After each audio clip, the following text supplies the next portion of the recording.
কাঁকড়া দেখলেই আমার দীঘার কথা মনে পড়ে। প্রথমবার যখন আমি দীঘা গেলাম, সেইবার দীঘা গিয়ে কাঁকড়া খাওয়ার অভিজ্ঞতা আমার কাছে খুব দারুণ। দীঘায় আমরা যে হোটেলে ছিলাম, সেই হোটেলের কর্মচারী দাদাই আমাদেরকে যে কাঁকড়াটা রান্না করে দিয়েছিল, সেই কাঁকড়া রান্নার টেস্ট আজও আমার মুখে লেগে আছে। তো সেই স্বাদ মনে করি আজকে আমি রান্নাটা করতে চলেছি ওই একইভাবে। চলো তাহলে সেই রান্নাটা তোমাদের সঙ্গে শেয়ার করে নিই। নমস্কার, আমি সঞ্চিতা। স্বাদে গন্ধে চ্যানেলে তোমাদের সকলকে স্বাগত জানিয়ে শুরু করছি আমার আজকের রেসিপি। আজ আমি তোমাদের সঙ্গে শেয়ার করব কাঁকড়া কষার রেসিপি, একদম দীঘা স্টাইলের। কাঁকড়া রান্না করার জন্য লাগবে আমাদের কাঁকড়া, আর এখানে আমরা নিয়েছি 500 গ্রাম কাঁকড়া। এই কাঁকড়াটা আমরা দীঘা থেকেই নিয়ে এসেছিলাম। তো এবার আমরা বাড়িতে বানাচ্ছি। কাঁকড়ার গায়ে যে দাগগুলো দেখছো, এগুলো কিন্তু কাদামাটি না।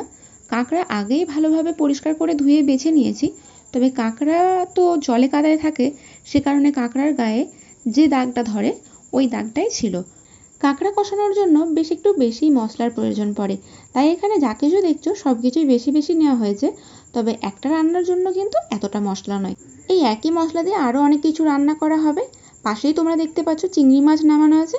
সেদিনকে চিংড়ি মাছের মালাইকারিও রান্না করা হয়েছিল, যার ভিডিও আগেই পোস্ট করে ফেলেছি। তোমরা চাইলে এই আই বাটনের লিঙ্কে ক্লিক করে ওই ভিডিওটা দেখে আসতে পারো। তাহলে চলো রান্নাটা শুরু করা যাক। রান্না করার জন্য কড়াইয়ে প্রথমে দিয়েছি সর্ষের তেল। তেল ভালো মতো গরম হয়ে যেতে দিলাম অল্প একটু নুন। যেহেতু আজকে সব কিছু বাটা মশলা ব্যবহার করব, তো যাতে করে পেঁয়াজটা না ছিটকায় তার জন্য রান্নার আগে অল্প করে নুন দিয়ে দিলাম, এতে করে মশলাটা কম ছিটকাবে। এবার তারপরে দিয়ে দিলাম 500 চামচের মতো পেঁয়াজ বাটা। ভালো করে কষিয়ে নিয়ে দিয়ে দিলাম বেশ খানিকটা আদা রসুন কাঁচা লঙ্কার পেস্ট। এবার ভালো করে কষিয়ে নিতে হবে যাতে না আদা রসুনের গন্ধটা থাকে। আদা রসুনের গন্ধ থাকলে কিন্তু রান্না একদম খেতে ভালো লাগে না।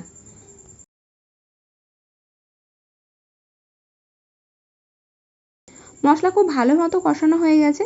দেখো মশলাতে আর কোনো জলভাব নেই, যতটা মশলা ছিল তার থেকে কমে গিয়ে শুকনো হয়ে গেছে। এবার দিয়ে দিলাম বেশ কিছুটা টমেটো বাটা। ভালো করে কষিয়ে নিতে হবে যাতে করে টমেটোর কাঁচা গন্ধ না থাকে। মশলা যত ভালোভাবে কষাবে রান্নার স্বাদ কিন্তু তত ভালো পাবে।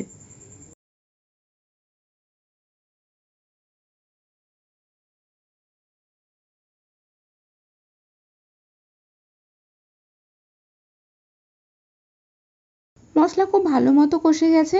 এবার এর মধ্যে কিছু গুঁড়ো মশলা দিয়ে দেব। রান্না যাতে তলায় না লেগে যায় তার জন্য অল্প করে জল দিয়ে দিলাম, আর গ্যাসের ফ্লেমটাকে লোয়েতে করে দিলাম। দিয়ে দেব ঘরোয়া কিছু মশলা।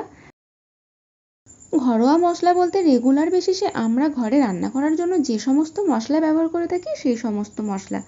যেমন প্রথমেই দিলাম 2 চামচ ধনে গুঁড়ো, তারপরে দিচ্ছি 1 চামচ লঙ্কার গুঁড়ো, সঙ্গে দিলাম 1 চামচ হলুদ গুঁড়ো।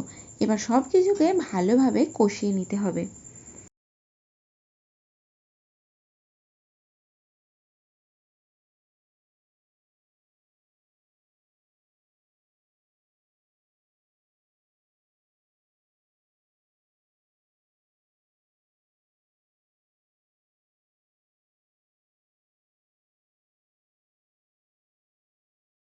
মশলা ভালোভাবে কষানো হয়ে গেলে দিয়ে দিলাম কাঁকড়া। এবার কাঁকড়ার সঙ্গে এই মশলাকে ভালো মতো কষিয়ে নিতে হবে। প্রয়োজনে তোমরা এই সময় অল্প অল্প করে জল দিতে পারো, আমিও দেবো, তবে মশলার সঙ্গে কিছুক্ষণ কষিয়ে নিই, তারপরে অল্প অল্প করে জল দিয়ে আবারও কষাবো।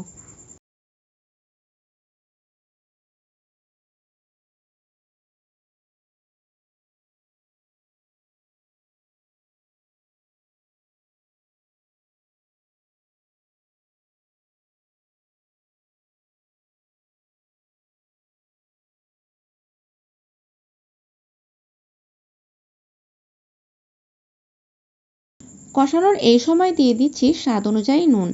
এবার অল্প অল্প করে জল দিয়ে কাঁকড়াটাকে বেশ কিছুক্ষণ ভালো করে কষাবো।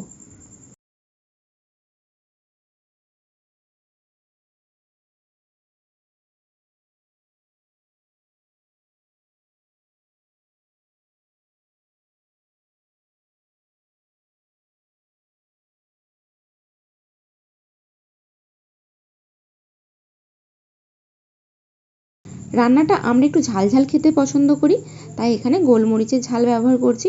তোমরা চাইলে কিন্তু অবশ্যই ঝালটা নিজেদের স্বাদ অনুযায়ী বাড়িয়ে বা কমিয়ে নিতে পারো।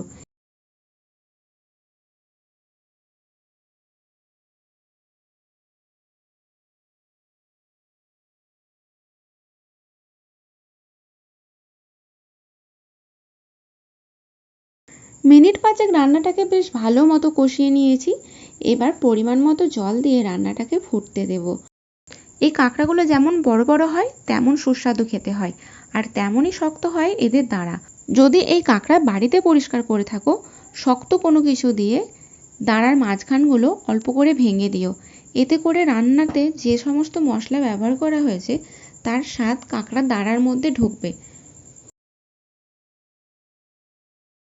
কিছুক্ষণ পর দেখবে রান্না এরকম করে টকবক করে ফুটে উঠেছে।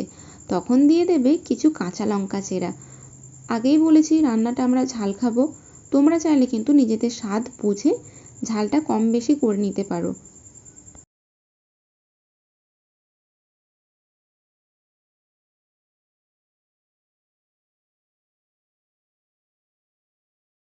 রান্নাতে ব্যবহার করা অতিরিক্ত জল শুকিয়ে এলে কিছুটা ধনেপাতা দিয়ে রান্নাটাকে মিশিয়ে নেব।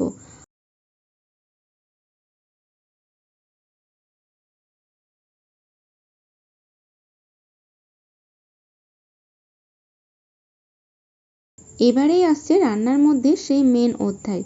এখন দিতে হবে এর মধ্যে নারকেলের দুধ। তোমাদেরকে আগেই বলেছি যে আমরা যে হোটেলে ছিলাম সেই হোটেলে যেভাবে আমাদেরকে রান্না করে খাইয়েছিল আমি ঠিক সেভাবেই রান্নাটা করছি।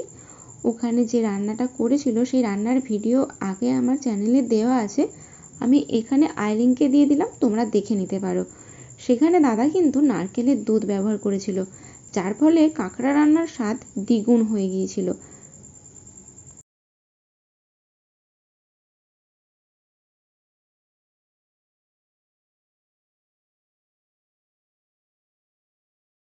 তো আমাদেরকে সেবার কিন্তু রান্নাটা এইরকম গ্রেভি গ্রেভি খাইয়েছিল। আজ আমরা এরকম গ্রেভি খাবো না, রান্নাটাকে একদম শুকিয়ে কষা কষা করে নেব।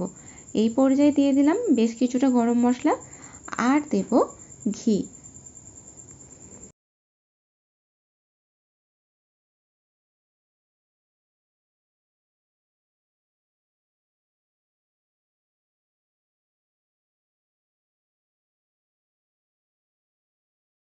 এবার রান্নার জল শুকিয়ে আসা পর্যন্ত রান্নাটা করে নেব।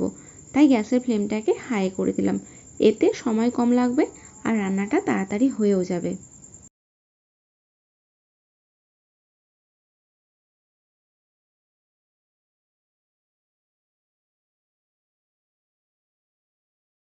এই তো রান্না হয়ে গেছে। এবার নামিয়ে তোমাদের সঙ্গে পরিবেশন করে দেখাচ্ছি আজকের কাঁকড়া কষার রেসিপি।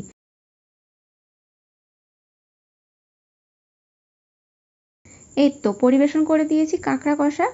একদম ঝাল ঝাল কষা কষা করে বানিয়েছি। যেমন সুন্দর দেখতে হয়েছে তেমন সুন্দর খেতে। তোমরা চাইলে একবার এভাবে বানিয়ে দেখতে পারো, স্বাদ মুখে লেগে থাকবে। আজকের ভিডিওটা বন্ধুরা এখান পর্যন্তই রইল। দেখা হবে পরবর্তী কোনো ভিডিওয়। যদি আজকের ভিডিও ভালো লেগে থাকে ভিডিওটিতে একটি লাইক করার অনুরোধ রইল।